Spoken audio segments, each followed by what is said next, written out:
I am fascinated by the idea of heaviness. As soon as recording is invented and we start to record jazz, blues, folk forms, a certain thing emerges out of American popular music. And it's this idea of heaviness, right? There's also the idea of groove. There's also the idea of personal expression through vocalization. There's all these things that we can, put at the door of jazz and the blues. But what the blues brings in is this idea of heaviness. And it's there almost right from the start. It's there in Bessie Smith's voice. It's there in the guitar riffs of Leadbelly and Charlie Patton. And it's very hard to explain what heaviness is. On this video, I'm going to go through 10 tunes that I think are the steps towards heavy metal. We're going to start off with a tune which I'm going to put my money where my mouth is and say I think heavy metal starts here with this track. And it's not fully formed, but it's sort of is born at that point, right? And I'm going to discuss what I think that is. And I'm going to go through the tracks that I think take us and land us at the track, which I think then defines what we nowadays would call heavy metal. That's what I'm going to try and do on here. This isn't the best of, it's not a ranking. This is going through 10 tracks to sort of hang this story on of how heavy metal became to be, I suppose. So, yeah, it's there in the blues. There's a certain heaviness there. And it's almost like it's the sacred and the profane coming together. The blues is not about being sad, and the blues is not about being happy. It's much more about the earthliness of human experience, the rawness, and the looking upwards to a spiritual salvation. And this is embodied in certain musicians who are almost like street preachers at the time of the sort of original Delta blues musicians. And also with this idea of Robert Johnson, or I think this myth originally focused around Tommy Johnson, the idea of selling your soul to the devil, something that's gone through the whole of American popular music and British popular music, and starts off as this sort of almost like Paganini-esque story of somebody getting all the earthly desires, but at a cost. And then as the rock music emerges, it emerges this sort of rhythm and blues, the blues, rock and roll, and then rock music, and then heavy rock, and then heavy metal. As we go through that, we see this idea of selling the soul to the devil play out over and over again, with certain artists emerging and almost being sort of Christ-like martyrs to rock, doing these incredible things and lasting, until they get to 27 and then peg it and join the 27 club. It's a fascinating storyline that runs through rock music. And what's interesting about this storyline is that I believe that when young people hear heaviness, the distorted guitar, the riffs, these sort of pentatonic, angular, screaming vocals that aren't reliant on melodies, they're much more reliant on expression. The idea of the sacred and the profane, the idea of exploring the darker regions, the catharticness of doing that. That is what is embodied in heaviness. Heaviness is not distorted guitars. Heaviness is not riffs. We could go through a whole bunch of bands that use distorted guitars and riffs, and yet we wouldn't class them as heavy metal. Heavy metal is the exploration of heaviness. To me, it's allied to a parallel form of music, which I think is related to heavy metal, and it always has been for me, because I love both styles of music, which is funk. And they both come out from the same place, funkiness and heaviness. And in many cases, the great heavy metal bands are also very funky, and the great funky bands have a taught. There's this thing, and so this pursuit of funkiness, right? Which, in terms of funk, it ends up going towards disco, dance music, and that aspect is now every young person's Friday and Saturday night that goes out to a nightclub to dance and listen to house music or whatever. Whereas rock music is conglomerated into a sort of commercial, westernized capitalist version of teenage angst that every teenager needs to go through, which is a shame because I think it denies some of the power of what heavy metal does. So I've tried to explain where we're at. So and this is going to be the hardest thing on this list. So where am I going to start? Where am I going to put, my pointer in and go, this is where I'd say heavy metal starts? Well, I think it starts with a band leader called James Cotton, and he brings out in 1954 a track called Cotton Crop Blues. Now, this is a slow 6/8 blues, the sort of, and I'm gonna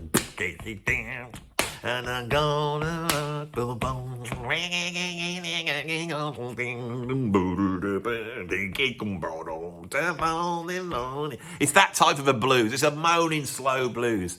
Now, that moaning slow blues is undoubtedly where the heaviness comes from. And we can track that down to what Black Sabbath and Led Zeppelin are doing. And when they start to play these sort of, old Muddy Waters tunes, and they play on electric guitars, it starts to get these slow, heavy riffs. And these slow, heavy riffs is where the heaviness comes from, because heaviness is not just about being loud. It's about being heavy and slow. I often felt that the thrash metalers were pursuing something that was aligned much more to punk and was much more to do with sort of white, working class angst. Heaviness was about being like a dinosaur. It's Sunshine of Your Love. And so I believe it's in the roots. Now, of course, there was slow 6/8 tunes way before Cotton Crop Blues in 1954. But this is a guitarist called Pat Hare. And Pat Hare, in his pursuit of a certain sound, turned his amp all the way up, full volume, and he distorted. This is where the distortion starts. And then once he's got that distorted sound, he can't play chords because the chords will sound all sort of just white noise and thrashy. So he starts to play and solo using power chords. Now, Pat Hare's an interesting guy because he is a pioneer of what is going to be called rockabilly guitar. And he plays on a number of tracks throughout the 1950s, which sort of climaxes with his hit record that he has, I think in about 1957, which is called something like, what was it called? It's something like I'm Gonna Murder You. It's about his girlfriend, and it's called I'm Gonna Murder You. This is the darkest, heaviest thing you've ever heard. And then, a couple of years later, he actually does murder his girlfriend. He gets arrested, obviously, and goes to prison, and that's him done. At that point, he's playing guitar for Muddy Waters, which is where this is all starting, is with Muddy Waters. He's the genius. This is the source of it. All those rock bands that we love, they're all doing Muddy Waters songs. And he's the guy, but he's gone. And then they bring this other guy in, and that goes. And this guy, I think he died in 1980 from lung cancer, I think, when I was doing my research. Pat Hare, this dark guy that said he was going to murder his girlfriend on a record and absolutely did. This sounds like something off a black metal sort of biog, doesn't it? No, it's Pat Hare, 1954, invents heavy metal. It's him. That's the guy. So we start there in 1954. Now, of course, once that distorted sound starts to come in, it starts to popularise itself. And it's surprising how early this sort of distorted sound is popularising itself. Of course, the famous track in 1958, which is the second track on my list, is obviously Link Wray's Rumble. Now, there's an incredible video of Jimmy Page, putting Link Wray's Rumble on a record player and listening to it and saying, basically, this is it. This is where it starts. And for many people, they will point at this one being the sound.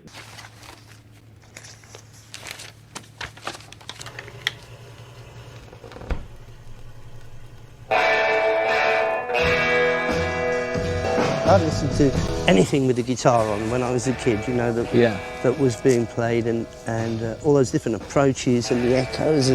But the first time I heard the rumble, it was like, that was something that had so much profound attitude to it. It really does. It really does. Now, one of the things that's great about rumble is it's not just the distortion, it's dark, isn't it? It's dark and it's slow and it's lumbering. And it's 6/8. It's this lumbering slowness, I think, which is so important. And those slash chords that he's using, which are not quite power chords, but we're almost there. And people hear this record. This is the record that crosses over to the UK. So in the UK, we've had, and it's so bizarre that the roots of heavy metal are actually in this form of music. We have a trad jazz boom in the late 1940s, where, you know, you've got the modernists that are coming out of bebop, but we've also got musicians in the UK who are exploring the sort of original Dixieland jazz sound that came out of New Orleans in the 1920s. And you get people like Humphrey Lyttelton and Chris Barber, and then eventually Ackerbill, and they have hit records doing this sort of British idea of what, you know, New Orleans jazz was. Within that, you get, in Chris Barber's band, an interest not only in early jazz, but that goes out to an interest in early American folk forms. And at this time, you know, they've just discovered Lead Belly in a prison. You know, Alan and John Lomax have, and they brought him out, and he's had all these hit records playing these old country folk songs.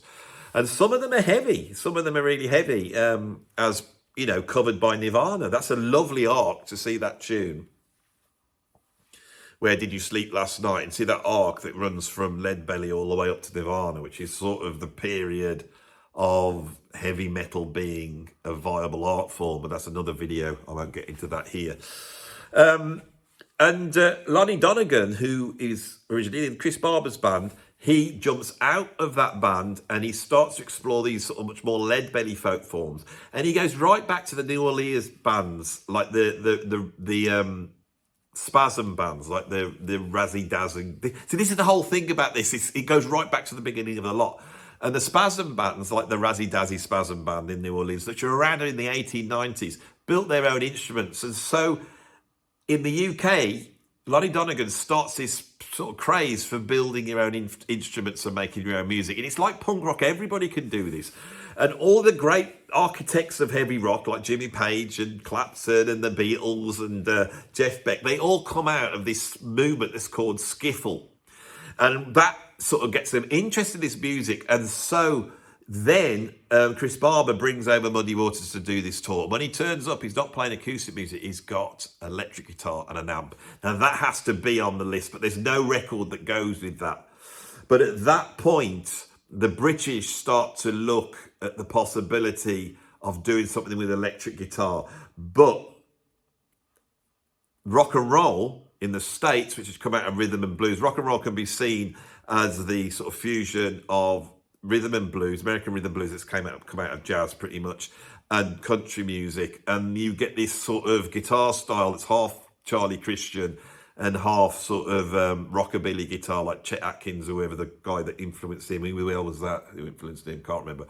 And so, you know, when you listen to Chuck Berry, who's the guy that brings country music into rhythm and blues and vice versa, and also puts the guitar to the forefront, when he does, you know, Johnny Be Good, the guitar line he plays at the beginning of that, which goes, which is that Elmo James blues country bendy thing, and then the next lick, which is a bebop Charlie Christian lick, you see the guitar suddenly leap forward and the guitar becomes really important. And the thing about rockabilly guitar, it's much more of a piercing sound.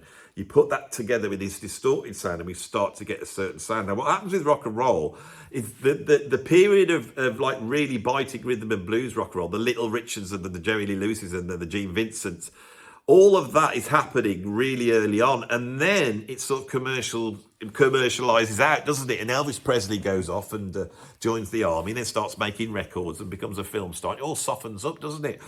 And you get this sort of trashy, surfy rockabilly sound sort of needles its way through. And of course, for me, that's personified in 1963 with the track Louie Louie by the Kingsmen. I could have had the Bird is a Word. Who's that one by? Is that the Trashmen's or something? I can't remember what that one's by. But we get these sort of really teenage, almost like novelty songs, very abrasive. And I think Louie Louie with that riff, and this is where the riff starts to come in, you know. Louie Louie, 63. That's where it's at. That is where it's at. And that track comes over and influences a whole bunch of musicians in the UK that are coming out the jazz scene, and they are playing rhythm and blues, and then people coming out the blues scene. And you're getting groups where this is all coming together. You've got Alexis Corner, you've got like John Mayall, you've got like Graham Bond, jazz musicians with blues musicians, and the whole thing is swilling together, and the guitar's becoming very, very important. You've also got the rise of the Beatles, you know, the Rolling Stones emerge. And at that point, this starts to get pulled together. Now, the band we've got to give it to, which is the one I've got after the Kingsmen. So the Kingsmen were at number 3 on my list.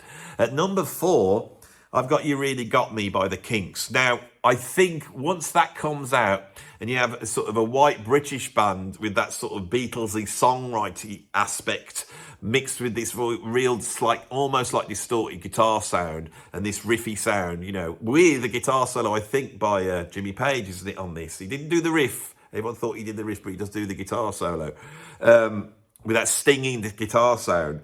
This here is the next level. There's the British added certain aspects, I think, at this point. All right, and it's interesting to now follow this through from the Kinks. Then you get in 65, because this comes out in 64, then 65 you get Satisfaction by the Rolling Stones, and that riff. We're on the way now, we're on the way. And everybody is slowly moving forward, aren't they? And in 1966, this melting pot that's happening in the UK, where you've got like jazz musicians and blues musicians, and the sophistication that has been provided by the Beatles, and then the sort of vision of this music being serious and not being a novelty, which comes from Bob Dylan and all that sort of approach. And this sort of all emerges around about 65, 66. And you get the formation of Cream. Eric Clapton, who's a purveyor of Chicago blues, has come out of people like Freddie King and that sort of approach. You've got Ginger Baker, who's been taught by Phil Seaman, one of the great British jazz drummers, and Jack Bruce, who's this like bebop virtuoso double bass player that now transfers this onto the electric bass. The electric bass designs are getting more advanced. You're starting to get things like active pickups, so there's more gain there. You get 65, 66, The Who, My Generation, with that big bass sound. But I think the next one I've got on the list, which is 1966, is Sunshine of Your Love by Cream, off the first album, Fresh Cream. And here we have, this is serious. This is not novelty anymore. This isn't bubblegum rock. This isn't garage. This is sophisticated, you know. And that,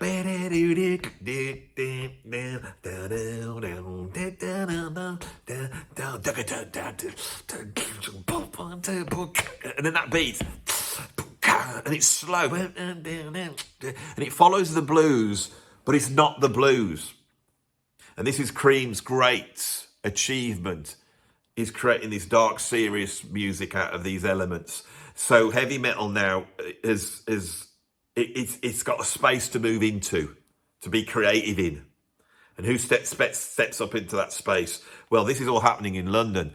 You've got Clapton doing the Beano album, where he really pushes the distortion and starts to do lead guitar solos. We've got Cream, we've got The Who, Small Faces. We've got a whole bunch of bands at this time coming out, and they're pushing it and pushing it. But you need to go back to the source. And the source arrives in 1966 in London when Jimi Hendrix moves from the States to the UK. And he walks in, he goes to a Cream gig, he gets up on stage.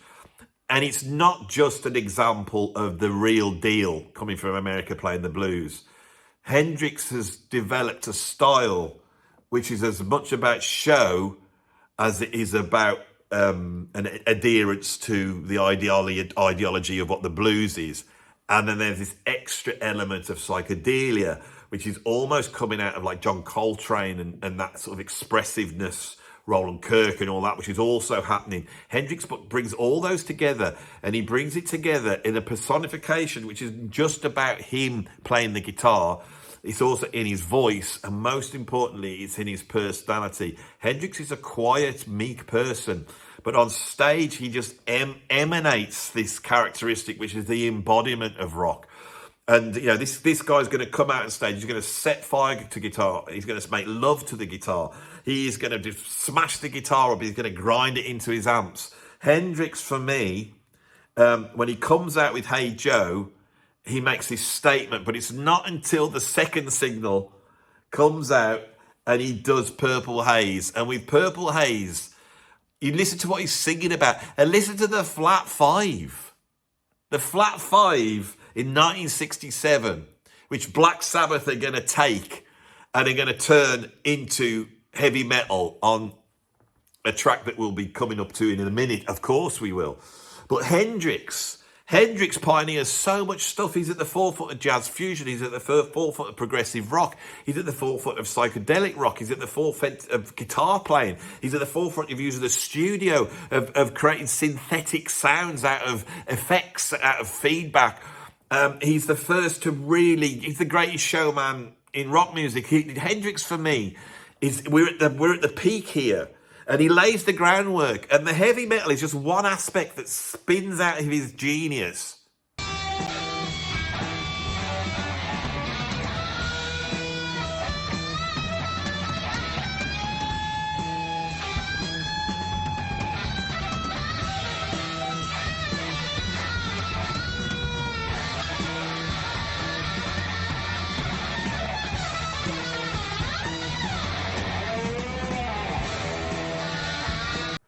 And it's picked up by a whole host of people. Now, Jimmy Page has been like that skiffle guy, and he has been tracking his way through the session scene, learning how to record, learning how to produce, picking up this from here. And in the early days, Jimmy Page, who was very young when he was brought in by people like Big Jim Sullivan to work on the session scene, because he could do Chuck Berry type guitar solos. But he's learnt his craft alongside guitarists like John McLaughlin and Big Jim Sullivan. He gets the gig in the Yardbirds, sort of coming in and replacing Jeff Beck. And Jeff Beck's another one we got to say. You know, there's certain tracks that I could definitely put on, you know, here. But Jimmy Page then forms Led Zeppelin, 68. By 69, they go into the studio. And there's a whole ton of ingredients there on that first Zeppelin album. Robert Plant comes in. He has listened to Elvis Presley, and he's a balladeer, but he's also listened to Robert Johnson, so he's got this high voice. He's listened to James Brown, so he's got the screaming. That comes in. John Bonham is not playing some tight little 60s sound. He's got the big thunderous drums. John Paul Jones has that big bass lines, plus the arrangements of being able to take this sound and arrange it in a way that's so clever to bring out heaviness. This idea of heaviness with Zeppelin expands for me. And on that first album, I would say the track that really nails it is, rather than, they do so much lumbering stuff, especially on the slow blues. But, you know, when you listen to Dazed and Confused, you know, and you hear those riffs, or, you know, it's just there. But Communication Breakdown, suddenly we were into this, like, manic.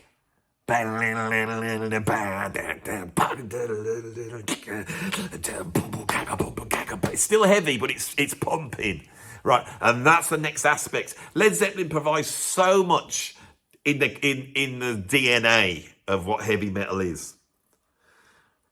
But of course, their mates that they knew way back in Birmingham that they'd come up with, Black Sabbath, they're originally in a band called Earth, and they're pulling on sort of rhythm and blues and soul. Ozzy Osbourne's into soul music. And they get into the studio, and the great genius of Black Sabbath, I was going to say, is this bringing in of sort of the horror. But that's in the blues anyway. But they do it so in your face. You know, they name themselves after a horror film, Black Sabbath. And on that first album, they take that flat 5 that Hendrix has got, the most dissonant, which people used to say is like the devil's interval, and they weave that into this dark stoner riff of the title track of their first album, which is called Black Sabbath.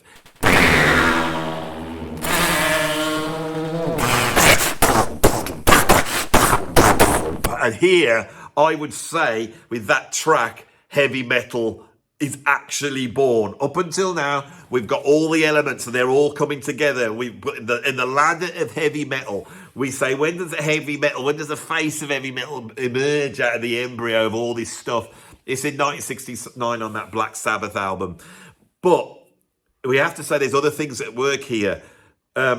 Geezer Butler was a guitarist, just like Tony Iommi. So when they drop him onto bass, he doesn't know how to play the bass like John Paul Jones does or Jack Bruce and do these sort of contrary bass lines that weave under the guitar, which is what everyone's doing, which has come out of jazz walking bass lines. He's a guitarist, so he thinks, well, the riff goes, and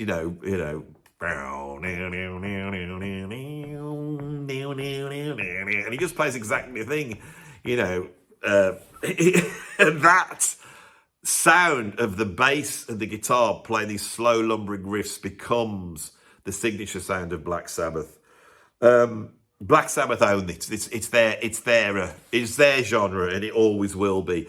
And on those albums that then come in, they follow up with Paranoid, which takes it even further out, and it is the perfect heavy metal album. If you're only going to have one heavy metal album, it's Paranoid by Black Sabbath.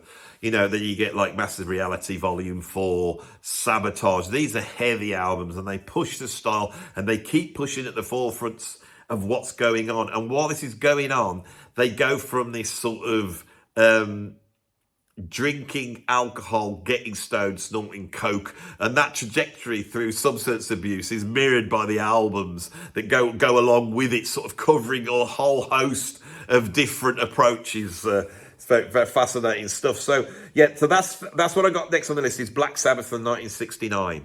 Now, the other great, there's three, there's the holy trinity of rock, isn't there? There's Led Zeppelin, there's Black Sabbath, but we've also got Deep Purple. And Deep Purple's fanny around, don't they, playing sort of soul-y stuff and rhythm and bluesy and jivey stuff for the first few albums. And then in 1970, after their failed attempt to try and invent progressive rock, which should have gone really well when they did John Lord's idea of a rock band with a classical orchestra, with their concerto for rock band and orchestra, that album, which I think is a phenomenal album and so groundbreaking. But John Lord fails, it doesn't work, and so they turn around to Richie Blackmore, who's another guitar genius, another guy that's come up through this training ground in the session world, this sort of magical melting pot that's created this style of music in London. But he's come up, playing was he in the Outlaws, and then he worked with that Joe Meek, and he's doing all this sort of stuff. So he's another seasoned guitar player.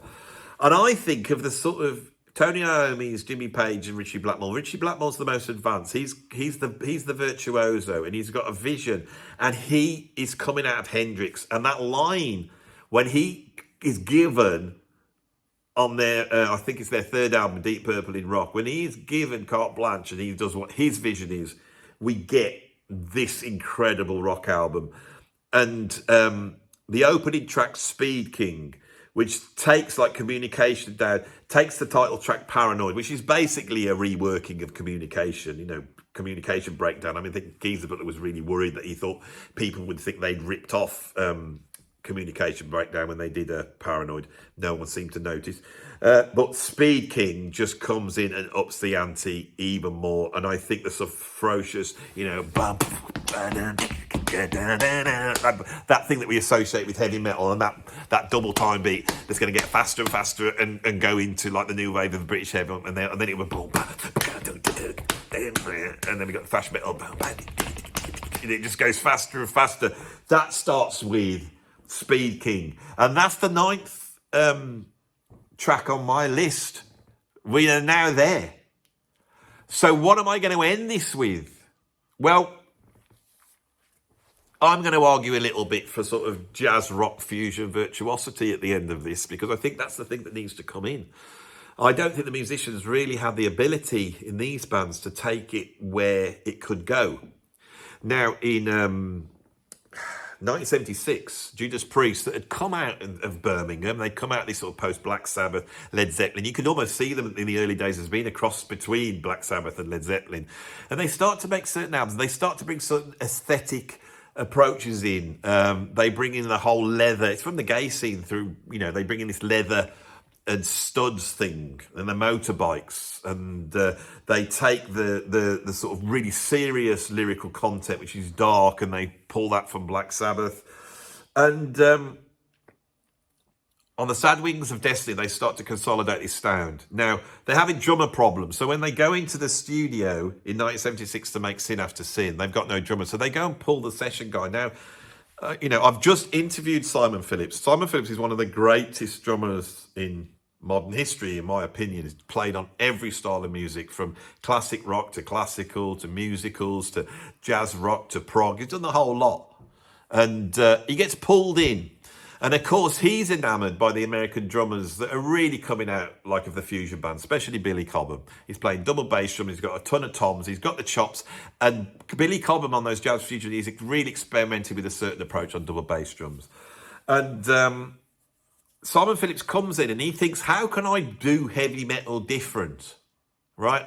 If you watch the interview I've done with him, you will hear him go through this. And I asked him specifically to tell me about his drumming on a specific track on Sin After Sin, and it's Dissident Aggressor.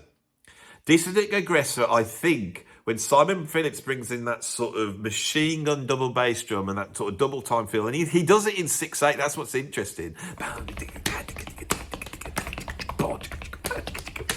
That sort of approach, for me, Dissident Aggressor sums up everything that's now going to happen with, Diamond Head and Iron Maiden and Saxon and all those sorts of bands, and then Motorhead, stick them in the mix, and the thrash metal bands and all that type of stuff. It's all going to run, and it all starts here. This is the closing of this chapter. So I have got to the end of the list. I'm just going to go through them again. My 10 steps to heavy metal would be, at number 1, the first step. Not the greatest, I'm not ranking these. The first step would be James Cotton on Cotton Crop Blues with Pat Hare on guitar. Go and check it out and listen to that guitar sound. Then Link Ray, the Rumble, consolidates that, and he takes that sound, makes it worldwide, and that gets picked up in the UK. We have the sort of post-rock and roll sort of really like teenage novelty tracks like Louie Louie by the Kingsmen, with these heavy riffs and these sort of shouty vocals that then gets copied into the British beat bands, specifically the Kinks with the You Really Got Me. Cream then come out and they make it serious, and we get Sunshine of Your Love. Jimi Hendrix comes in the back of Cream literally a few months later and goes, you want to know really how to do this? And he does Purple Haze and brings in a whole bunch of other elements, including the tritone, the sort of angular riff, that is like psychedelic and otherworldly. Led Zeppelin get formed 1968, 69 they record Communication Breakdown, and you get that thunderous fast beat. Sabbath come in with that sort of stoner rock of their first album, and with the riffs running together, slow lumbering riffs. They also have a hit with Paranoid, which takes Communication Breakdown and pushes it even further out. Then Deep Purple come out with Deep Purple in rock. You get Speed King, and now we've got that really fast thing. And then the double bass drums are added by Simon Phillips on Dissident Aggressor. He's not the only guy who does it, and I know other people did it, but they are my 10 tracks. And I think that makes a really interesting little playlist there, if you want to go and have a listen to them. I'm going to finish with a quote. I don't normally have quotes, but I pulled this out when I was doing my research. And it's a critic called Ian Christie, and it really is discussing the emergence of Led Zeppelin and Black Sabbath, and then the emergence of Judas Priest, and the latter half of what we've just discussed. And he embodies it here. And I want to finish on this quote, and then we're done. And I hope this all makes sense to you. So, this is the quote from Ian Christie.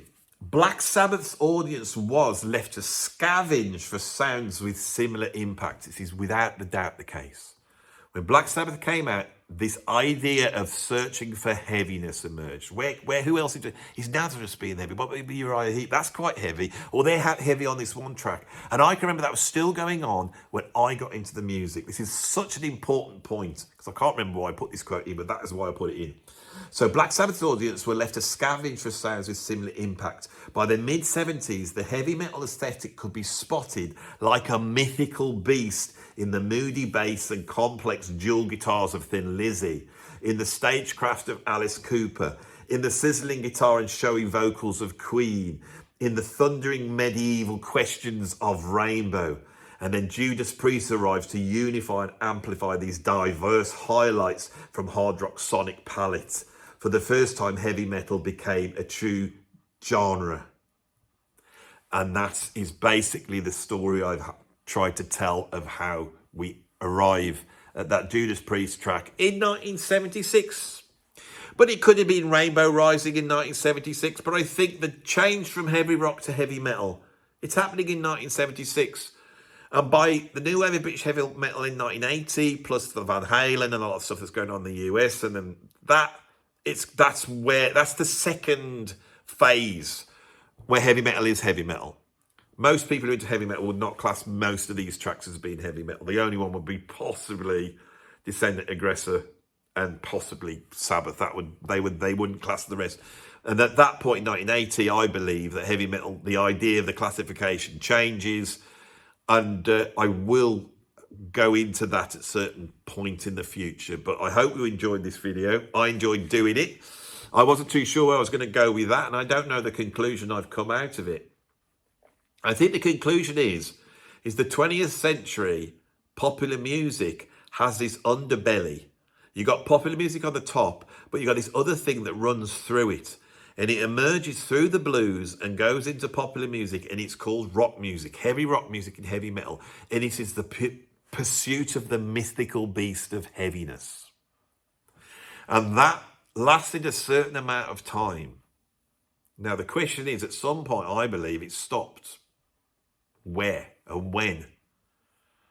And so we have this 20th century cultural heavy metal period. Runs from 1954 to when? 1994? 40 years? 2004? Definitely dead by 2004. And what's the end of it? Nirvana Smells Like Teen Spirit? Or is it Britney Spears, Hit Me Baby One More Time? What do we put in as the death? Where's the death now? Now, some of you were going, heavy metal's not dead, Andy, it's still going. I don't think it is. And I think the conclusion I've come out of this is I might have to do a video where I explain how heavy metal is now a dead music form, and it does not fulfill any of the things that the original heavy metal genre did. It's become just a genre like big band jazz or, medieval music, or it's just become this genre. And what I mean by dead, I don't mean, it's not that people still play it, people still make records, and people still listen to it, but as a viable form that can change and change culture and inform culture, it can't do that anymore. It is just a thing that culture uses to make statements. And this is what I hear in bands like The Warning. This is what I hear in bands like Greta Van Fleet. This is what I hear in bands like, what's that awful, Steel Panther. It's just...